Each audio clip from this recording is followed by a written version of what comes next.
देखो ना, मेरे पास वीडियो है, रखो यार। कौन सी वीडियो है, मुझे भी भेजो।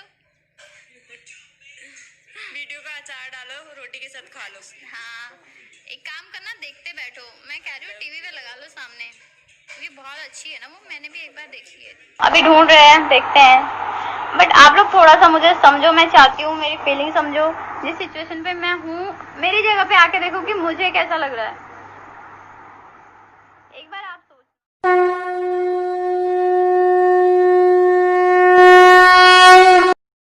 नमस्ते दोस्तों, आज का वीडियो आप सबकी डिमांड पर आपकी भेजी हुई इन्फॉर्मेशंस के ऊपर। आज हम बात करेंगे निशा टिकटॉक के बारे में। रमज़ान कुट्टी जिसने कि उसका वो अश्लील वीडियो वायरल किया है। साथ ही साथ हम बात करेंगे शफूरा जरगर की, जिसको कि आज बेल मिली है। और साथ ही साथ हम बात करेंगे आतंकवादी हिलाल की, जो कि कश्मीर यूनिवर्सिटी से पीएचडी है। और इन सब बातों के कनेक्शन की और बताऊंगा मैं आपको किस तरीके से आज का हिंदू अपने बच्चों की तरफ ध्यान ना दे करके उनको इसी तरीके के टिकटॉकी समाज का एक वो वस्तु, एक ऐसा पदार्थ बनाता जा रहा है जो कि निशाने पर है जिहादियों के, जो कि निशाने पर है हर उस व्यक्ति के जो हिंदुओं को, जो सनातन वैदिक धर्म के प्रत्येक बच्चे को अपने नीचे रौंदना चाहता है। लेकिन क्योंकि हम लोग ज्ञान मार्ग से भटके हैं, क्योंकि हमको हर चीज़ 2 मिनट नूडल्स की तरह चाहिए होती है, चाहे वो हमारी मन्नत पूरी करानी हो, चाहे हमारी भक्ति को कंप्लीट कराना हो, चाहे हमारे हिंदुत्व का जो जोश है जो 2 मिनट में उफान लेता है और ख़त्म हो जाता है, चाहे फिर 2 मिनट में फेमस होने की बात ही क्यों ना हो। वैसे तो निशा टिकटॉक के 27 मिलियन से ज़्यादा फॉलोअर्स हैं, लेकिन जब से उसका ये वीडियो आया है मिलियंस ऑफ मिलियंस लोगों ने उसका वीडियो देश और विदेश में देख लिया है। लेकिन इससे हमें क्या सीख मिलती है? इससे हमें यही सीख मिलती है कि यदि हिंदुओं के बच्चे, आपकी बेटी खास तौर पर यदि वो टिकटॉक पर है, तो इस तरीके की होने वाली घटनाओं के लिए आपको तैयार रहना चाहिए। आपको तैयार रहना चाहिए उस शर्मिंदगी को उठाने के लिए जो कि आपके साथ में शायद कल हो सकती है। वैसे तो शर्मिंदगी उठाने के लिए यह टिकटॉक या लड़की भी पूरी तरीके से तैयार थी, और इसने जैसे ही वो वीडियो वायरल हुआ सबसे पहले बेशर्मी के साथ कहा कि ये वीडियो पूरी तरीके से नकली है। लेकिन जब काम नहीं चला, जब इसकी पहचान उजागर हो गई, जब इसके पूर्व के बॉयफ्रेंड रमज़ान कुट्टी ने किसी झगड़े के चलते इस वीडियो को पहले तो रिकॉर्ड किया, एमएमएस बनाया और पहले उसको संजो करके रखा, लेकिन जब झगड़ा हुआ होगा किसी बात के ऊपर बड़ा होगा तो इसने वो रिलीज़ कर दिया और सारे में को वायरल कर दिया। उसके बाद में इसने क्या कहा कि इस तरीके की वीडियोज़, इसमें कुछ नहीं है, इसमें साइंस है और इसको छोटे छोटे बच्चे भी देख रहे होंगे, यक। तो क्या इन सब चीज़ों को देखते हुए हम लोगों को ये बातें इग्नोर कर देनी चाहिए? यार ये तो साइंस है, इसमें कुछ भी नहीं है। लेकिन इसमें बहुत कुछ है। हमने जिस प्रकार से हदिया का केस देखा, सैकड़ों ऐसे केस हैं जो मैं पूर्व के वीडियोस में आप लोगों को बता चुका हूं कि हमारे हिंदुओं की लड़कियों के पीछे किस प्रकार से ये मुस्लिम जिहादी पड़े होते हैं और इनको हथियाने के, इनको अपने कब्जे में करने के, या फिर इनके साथ में दुष्कर्म करने, या फिर इनकी सहमति से ही क्यों नहीं सही इनके साथ में शारीरिक संबंध बनाने, उसका वीडियोस बनाने और फिर उसको वायरल करने में ही विश्वास रखते हैं, ताकि इनको आगे भी इन फ्यूचर ब्लैकमेल किया जा सके। ब्लैकमेल करने की कोशिश की होगी, लड़की ने हिम्मत दिखाई होगी, लेकिन ये वीडियो वायरल कर दी गई। अब लोग बाग उसको जगह जगह पर शेयर करके इस बात को कह रहे हैं कि ये देखिए ये क्या हुआ है। लड़की उसको डिफेंड करने की कोशिश भी कर रही है, लेकिन यहाँ डिफेंड करने से बेहतर ये होता कि इस गलती को स्वीकार करते हुए आगे जो आने वाले दूसरे लोग हैं, जो टिकटॉक पर बना हुआ एक अंधे हिंदू बच्चों का समाज है, उनको अवेयर करने की कोशिश की गई होती। लेकिन यह भी एक बड़ा दिल चाहिए होता है कि हम किसी को अवेयर कर पाएँ। तो एक तरफ तो हैं ये छोटे छोटे बच्चे जो हिंदुओं के हैं और वो इस तरीके से अपने शरीर का दुरुपयोग करने हेतु इन आतंकवादी जिहादियों को इनवाइट करते हैं। दूसरी तरफ हम चलते हैं शफूरा जरगर की तरफ। शफूरा जरगर के पति अभी तक, जो रीढ़ विहीन पति जिनको बोला गया, वो अभी तक सामने नहीं आए हैं और कहा जा रहा है कि शफूरा जरगर के पति का, उनके पेट में पलने वाले बच्चे का नाम अभी तक, जो उनका बाप है उनका नाम अभी तक सामने क्यों नहीं आया है। लेकिन पूरा का पूरा जो समाज है उनका, वो एक साथ खड़ा हुआ और उन्होंने, चाहे भले ही वो किसी भी प्रकार से गर्भवती हो, उसके विषय में हमें जाने की आवश्यकता नहीं है, वो जाने और उसका जो बच्चे का बाप है वो जाने, लेकिन आप ये देखिए कि इकोसिस्टम कितना ज़बरदस्त है। इकोसिस्टम इतना मस्त और ज़बरदस्त है कि उन्होंने मानवता के नाम पर आज बेल दिलवा दी। सफूरा जरगर के बारे में बताया जा रहा है कि वो एक योद्धा है, और कितनी बड़ी योद्धा है उसके विषय में भी बात की जा रही है। और जितनी बड़ी योद्धा है वो हम और आप सभी जानते भी हैं, और इसी को दायरे में रखते हुए 4 बार उसकी बेल को नकारा भी गया। अब जो बेल मिली है उसमें भी साफ कहा गया है कि वो ऐसी किसी भी गतिविधि में शामिल ना हो जिससे कि उसके ऊपर जो आरोप लगे हैं उनके साक्ष्य मिटाए जा सके या फिर उनमें कुछ ऐसी बातें बढ़ सकें। दिल्ली से बाहर जाने का उनको बिल्कुल भी आदेश नहीं है, वो आराम कर सकती हैं क्योंकि वो गर्भवती हैं, सिर्फ और सिर्फ मानवता के आधार पर।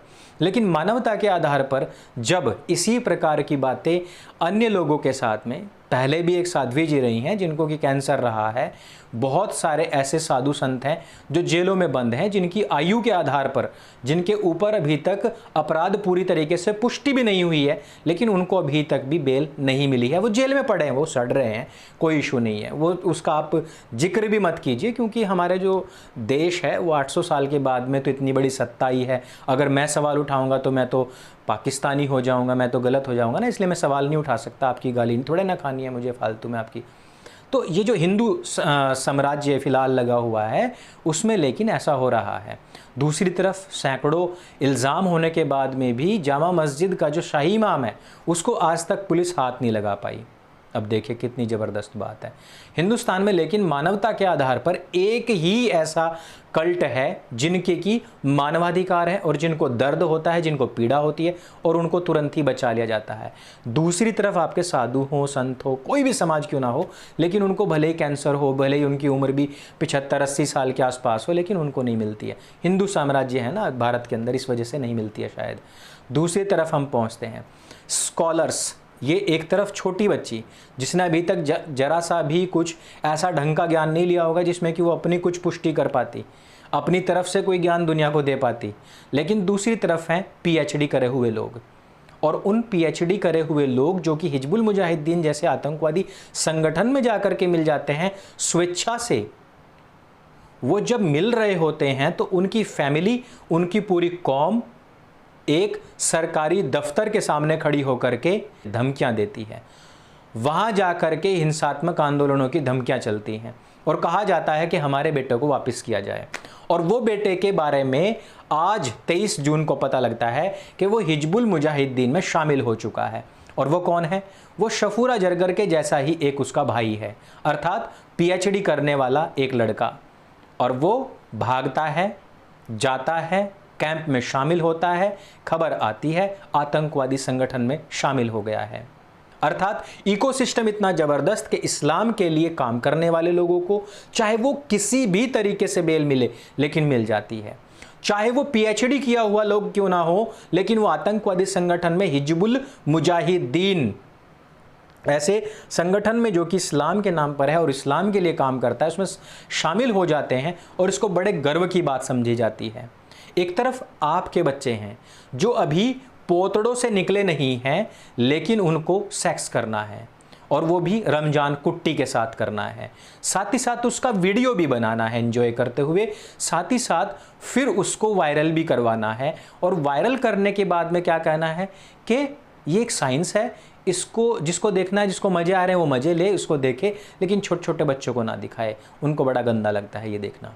एक तरफ तो ये रॉकेट साइंस है हिंदुओं की, और दूसरी तरफ एक इकोसिस्टम है जिसमें कि हिलाल जैसे लड़के आते हैं और वो आतंकवादी संगठनों में शामिल होते हैं। श्रीनगर का हिलाल अहमद डार है और पीएचडी स्कॉलर है, आतंकवादी संगठन हिजबुल मुजाहिदीन में शामिल हो गया है। हिलाल के परिवार ने उसे ढूंढने की बहुत कोशिश की, लेकिन कुछ मालूम नहीं चला। परिजनों ने इससे परेशान होकर के श्रीनगर के प्रेस एनक्लेव के सामने धरना प्रदर्शन किया, धमकी वमकी दी, तब वहाँ से कुछ भी पता नहीं चला। फिर उसके बाद में जम्मू कश्मीर पुलिस ने आकर के बताया कि वो आतंकवादी संगठन में शामिल हो गया है।